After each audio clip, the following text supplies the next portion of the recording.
Lisa Donnelly. Mr. Chairman, thank you for allowing me to speak here today. I would like to place on the record 6 declarations from Forest Service employees from across the nation who have been abused. Without objection. Thank you. I worked for the USDA Forest Service for almost 25 years, from 1978 to 2002. And in 1995, I filed a class action lawsuit on behalf of 6,000 Forest Service women in California, known as Donnelly versus Glickman. It resulted in a consent decree to deal with issues of sexual harassment, hostile work environment, and reprisal. Prior to that lawsuit, there was a lawsuit called Bernardi that went from approximately 1971 through 1994. Region 5 California had been, through 2006, in court, federal court monitored oversight on gender discrimination issues for 30 years through 2006. And still, women are sexually assaulted, threatened, and harassed to this day.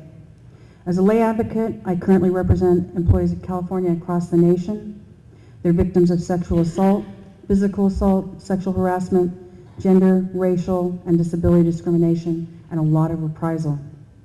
For years and years, I have tried to work cooperatively with the Forest Service and USDA leadership, from the Secretary's office to the Chief's office to the regional offices, and it's been to no avail.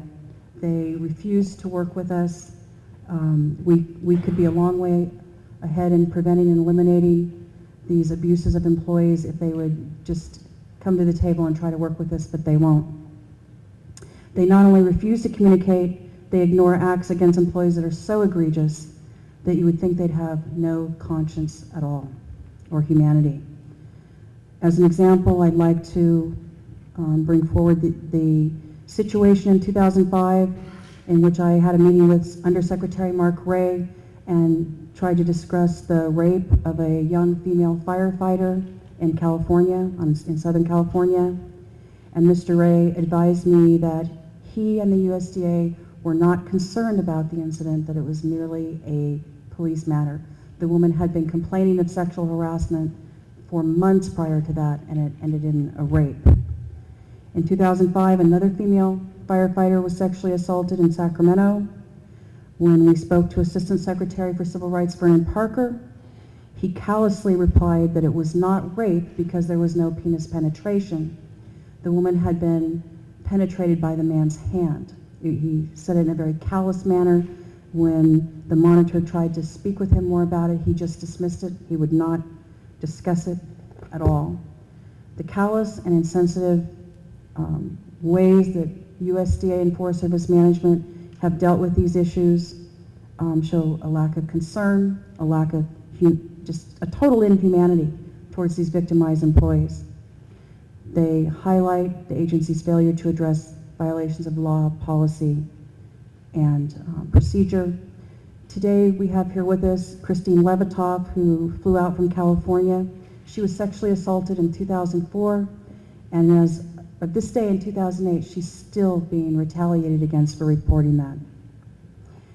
The regional offices and Washington offices will not take any action to stop this ongoing harassment and reprisal. There are numerous cases that I could speak about, but we don't have time for that here. Numerous cases. Workplace violence is a very serious issue in USDA, Forest Service, and very problematic in Region 5 California. They don't follow regulations and policies.